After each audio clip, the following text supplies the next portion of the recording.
¿Cuáles son las historias que nos cuentan frecuentemente? ¿Quiénes son los que nos cuentan esas historias? ¿Acaso no son aquellos que, en términos prácticos, han resultado vencedores? ¿No son los ganadores los que terminan contándonos esos relatos que se repiten una y otra vez? Y en ese contexto, ¿cuáles son las historias que nos cuentan? ¿Acaso también no nos llegan esos relatos vinculados a aquellos que han sido vencidos? Y mire, cada tanto aparece algo por el costado, algo en paralelo, una historia mínima, una historia singular, algo que nos pone de la vereda de enfrente, de todo aquello que nos baja una y otra vez. Es una sensación dispar, es una sensación que nos trae muchas veces sorpresa. El contexto, por supuesto, que es inédito, que es singular.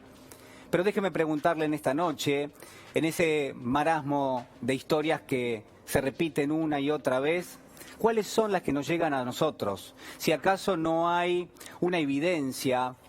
que es importantísima y que en términos generales se utiliza, casi le diría, para manipularnos y que referencia, creo yo, a un elemento que está en todos los lugares y que es que la repetición muchas veces actúa como demostración. Piénselo conmigo en esta noche, si acaso cada una de las cosas que nos llega, de los elementos, de las historias, de esos relatos, si todo eso no refiere inevitablemente a una especie de maquinaria que no se cansa nunca, que trabaja 24/24 y que trata de manipularnos a través de una reiteración, a través de una repetición, y que está fundamentado en algunos dogmas que son realmente muy importantes. Y esos dogmas, por supuesto, que no obedecen a ningún tipo de racionalidad, tienen que ver con intereses que hay detrás. Quien se ha planteado estas situaciones una y otra vez, quien ha forjado, creo yo, una historia que refleja en gran medida todo esto que le estoy contando, la historia que escriben los ganadores y qué pasa cuando surge otro relato por el costado, y ese relato es una historia mínima, es una historia que pone en duda todo el resto, es el genial escritor alemán Patrick Süskind. Süskind concibió una novela que es realmente formidable, que se llama El perfume. Seguramente usted la ha leído, ha tenido noticias, se ha hecho hasta incluso una película de esta historia, pero el libro es realmente magnífico. Y Süskind lo que plantea es una Francia allá por el siglo XVIII, 1730, 1740 aproximadamente. Van a faltar 50 años, 40 para que llegue la Revolución Francesa. Y en esa Francia de 1730, lo que va a traernos es el mapa de la desigualdad más absoluta. Es la Francia, es la París, donde los ricos y los pobres, bueno, por supuesto que no conviven bajo un mismo techo, pero además donde la distancia entre lo que le sucede a unos y a otros es realmente formidable. Y lo digo en un sentido totalmente literal. Quizás no ha habido en ningún otro momento histórico, salvo el presente, una distancia tan importante, tan elocuente, una desigualdad tan que gravita con fuerza, que nos golpea con fuerza, como aquella que va a describir Patrick Süskind. Y en el medio de esa desigualdad más absoluta, donde la pobreza, la indigencia, donde solamente la desigualdad puede tallar una efigie que referencia a la discriminación sistemática permanente de aquellos que menos tienen, que son dejados a un lado, donde la vida no importa absolutamente nada. En ese contexto lo que va a contarnos Süskind es la vida de un alma, de una persona, de alguien que tiene un talento especial. Es la vida de Juan Bautista Grenouille. Y Grenouille es casi nuestro personaje principal. Grenouille es, al mismo tiempo, alguien que nos va a ir llevando a través de esa historia porque tiene dos rasgos que son fundamentales, que son fundacionales, que lo van a hacer distinto, que nos van a ayudar a comprender algo de lo que sucede en la Argentina de hoy, pero a través de su propia historia. Y es que en esa Europa del siglo XVIII, en esa Europa donde, aunque usted no lo crea, había muchísimas ciudades que despedían un olor nauseabundo, que es casi inconcebible para el hombre moderno, pero claro, no existían los perfumes, no existían los desodorantes, los hombres y las mujeres por supuesto que emanaban el olor natural de cualquier ser humano, pero a eso hay que agregarle el olor que despedían las cloacas, los basurales, los grandes mercados, bueno, ese olor a podredumbre permanente,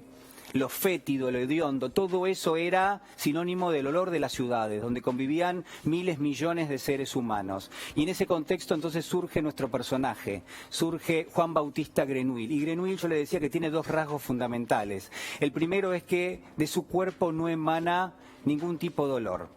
Y esto lo volvía a alguien sumamente particular. El segundo de los rasgos es que él podía percibir, como ningún otro ser humano, la cantidad infinita de olores que lo rodeaba. Podía clasificarlos en su cabeza. Algo muy parecido a ese Funes el Memorioso que describió en algún momento Jorge Luis Borges, ¿no? Que podía clasificar los recuerdos de una forma realmente implacable. Bueno, lo mismo pasaba con Juan Bautista Grenouille, pero lo hacía con los olores, lo hacía de una forma realmente contundente. No solo podía percibirlos, no solo podía recibirlos, sino además podía clasificarlos en su cabeza. Y esto lo hizo un distinto, un Grenouille que nació prácticamente abandonado en el medio de un mercado, que nació, yo le diría, por circunstancias azarosas, que al mismo tiempo pudo hacerse de a poco a través de lo que era una crianza con muchísimas limitaciones, con muchísimas falencias, que había sido casi arrojado directamente a la calle en su nacimiento y que en esa Francia del siglo XVIII, donde la Ilustración estaba cerca, pero donde la cosificación era lo más importante, donde todo aquello que podía ser comprado o vendido empezaba a tomar valor, porque empezábamos casi a entrar en las puertas de lo que iba a ser la primera revolución industrial. Bueno, cuando pasaba todo eso es que la vida humana también se compraba y se vendía, sobre todo la de aquellos que menos tenían, la de aquellos que habían sido arrojados al marasmo de lo vulnerable. Bueno, en ese contexto la vida de Grenouille fue comprada y fue vendida. Y la historia nos va a ir contando cómo él, con su talento, con ese talento que lo hacía un distinto, con ese talento que lo va a ayudar a construir una carrera a lo largo del tiempo como el gran perfumista del mundo entero, que es un poco esa la historia en la que nos va a ir contando. Bueno, cómo ese hombre empieza a desarrollar de chiquito, empieza a aprender no solamente la avaricia, no solamente el individualismo de aquellos que lo habían comprado por 2 pesos, de aquello que lo habían comprado por 2 pesos, sino que además también va a empezar a darse cuenta que ese talento puede rescatarlo de la miseria más absoluta. Y él empieza a ejercer ese talento, empieza a darse cuenta que puede generar emociones en el otro, que de alguna forma, si él logra dar con la fórmula maestra, si logra dar con lo que es una ecuación magistral, donde mezcla distintas esencias, bueno, que si hace eso puede generar en el otro envidia, tristeza, emoción, incluso amor. Él piensa que puede generar amor en el otro cada vez que combina lo que son los distintos bálsamos, las distintas esencias. Por supuesto hablamos de una novela que presenta claroscuros, está sencillamente, digo, expuesto, porque en esas ciudades que son totalmente hediondas y fétidas aparece alguien que crea la magia de lo que es un verdadero perfume. Y es en ese contexto entonces donde él descubre lentamente que en esa manipulación existe algo que es incluso superior y vamos a empezar a asistir a una historia negra, a una historia de crímenes, a una historia donde este hombre va a empezar a cometer femicidios uno tras otro porque lo que busca de las mujeres vírgenes es hacerse de los fluidos vitales, hacerse directamente del olor que se desprende de cada ser humano, que es único, que es sumamente singular, pero que al mismo tiempo él, combinándolo, podía ser verdaderamente magia, casi un acto de prestidigitación. Bueno, en ese contexto es que se cuenta esta verdadera historia. Alguien que tiene su cuerpo, que no emana ningún tipo de olor y que al mismo tiempo es capaz de percibir todos los olores del mundo y combinarlos, claro está. Ahora, yo podría decirle que en parte, en gran medida, esta historia es importante porque, bueno, porque está escrita magistralmente y lo invito a que la lea. Al mismo tiempo porque describe un cuadro social realmente que creo que tiene paralelismos con el que vivimos hoy, donde las clases sociales estaban muy marcadas, donde aquellos que nacían prácticamente sin nada no tenían ninguna posibilidad de salvarse, donde los más chiquitos eran abandonados en la calle, donde se compraban y se vendían las vidas humanas por 2 pesos, como le digo. Todo esto pasaba en la Francia del siglo XVIII. Falta poquito para que llegue la revolución, pero al mismo tiempo, mientras esto tenía lugar, estos cuadros sociales terminaban de alguna manera, yo diría, presentándose a la luz del día. Y sin embargo, yo también quiero decirle que la historia que estoy contando es casi un iceberg, porque en esa Francia de los palacios, de la majestuosidad, de la realeza, de la corte, en esa Francia que es famosa justamente por la cultura, de alguna forma también lo que había debajo era todo lo invisible, y era mucho más lo invisible que lo visible. Y esto también tiene un correlato con lo que nos pasa en la realidad. La realidad es un iceberg, y en ese iceberg uno ve solamente de la línea de flotación hacia arriba, y lo que hay debajo de la desigualdad es la pobreza, la indigencia, son las formas sistemáticas de discriminar a sectores importantes de la sociedad. Todo eso nos está pasando en la Argentina.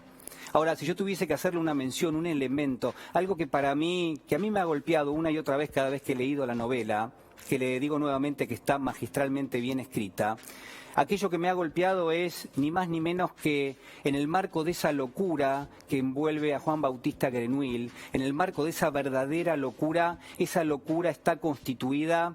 por la ausencia de algo. Esa locura está constituida por la ausencia del otro, por todas las privaciones que ha tenido prácticamente desde que ha nacido. Grenouille ha sido una persona que fue desconocida, que sufrió la indiferencia, que no tuvo ni una madre ni un padre directamente, que no tuvo la presencia de un Estado. El Estado en aquel momento prácticamente no existía. Y entonces en ese contexto uno puede llegar a, en todo caso, acercarse a la locura de alguien como Grenouille. Lo que quiero decirle en esta noche es que en ese contexto lo que se ve es cómo impacta la ausencia de un Estado, la ausencia de un cuidado. Está claro que es una historia ficticia, está claro que al mismo tiempo hay muchísimo de realismo en esa historia, que hay miles de millones de personas que han sufrido y que sufren sistemáticamente la ausencia de un papá, de una mamá, la ausencia de una atención, de tejido social, de una política social, de educación, de salud, de justicia, la ausencia de un poco de atención de parte de los sectores que han sido los más beneficiados. Está claro que uno podría contar esta historia desde el punto de vista de la meritocracia, alguien que busca hacerse a sí mismo en función del talento, pero al mismo tiempo podría decirle que eso no existe. Que eso no existe, que la meritocracia no existe, que cuando una persona pasa privaciones desde el primer minuto de su vida, es muy difícil que pueda reencontrar ese camino.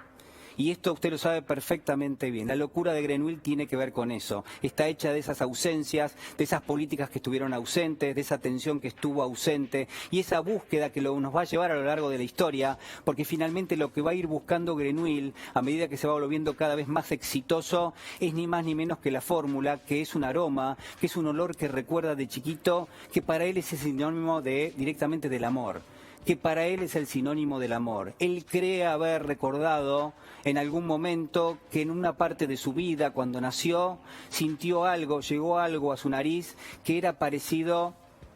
al olor que tiene el amor. Y sin embargo, lo que vamos a ver a lo largo de la historia es que no va a poder reconstruir nunca aquello que nunca ha sentido, como es el amor, como es la comprensión, como es la contención. Y le pregunto en esta noche, para cerrar, si en esta Argentina que enfrentamos, en esta Argentina que vivimos, no estamos discutiendo algo de eso, no estamos discutiendo hasta qué punto tiene que llegar el Estado, cuáles son los límites que tiene que reconocer o que no tiene que reconocer, cuáles son los límites que no tiene que reconocer el Estado, cuáles son los límites que un sector de la sociedad no puede ponerle al Estado porque sencillamente mayoritariamente hay miles de personas que están sufriendo en este momento, porque a fin de año 6 de cada 10 chicos en la Argentina va a ser pobre, niños, niñas, adolescentes, entonces no se le puede negar ese derecho,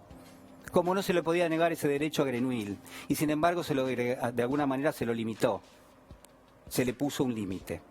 Y ahí no estaba el Estado. Entonces, la pregunta que quiero hacerle en esta noche tiene que ver con esto, con la gran ausencia del Estado, con lo que estamos discutiendo, mire, hasta con el plan de los 1000 días que el gobierno ha enviado al Congreso, con la ley para tener un aborto legal, seguro y gratuito, si todo eso no forma parte de esa contención en la cual el Estado tiene que comprometerse. No puede estar ausente, porque la ausencia del Estado, la ausencia de cualquiera que se considere el otro para una persona es vital y es importante y es constitutiva de lo que va a ser su personalidad a lo largo de la vida. Por eso, señoras y señores, hay que darle de comer a la gente que no tiene, hay que ayudar a la gente que no tiene, hay que asistir a la gente que sufre privaciones. No es un tiempo, creo yo, para mirar para otro lado, es un tiempo para marcar las diferencias, es un tiempo para discutir, para debatir, es un tiempo para imponer un impuesto, para imponer un tributo solidario, porque está claro que el efecto derrame no funciona, está claro, y creo que eso es lo que los vuelve loco a muchos,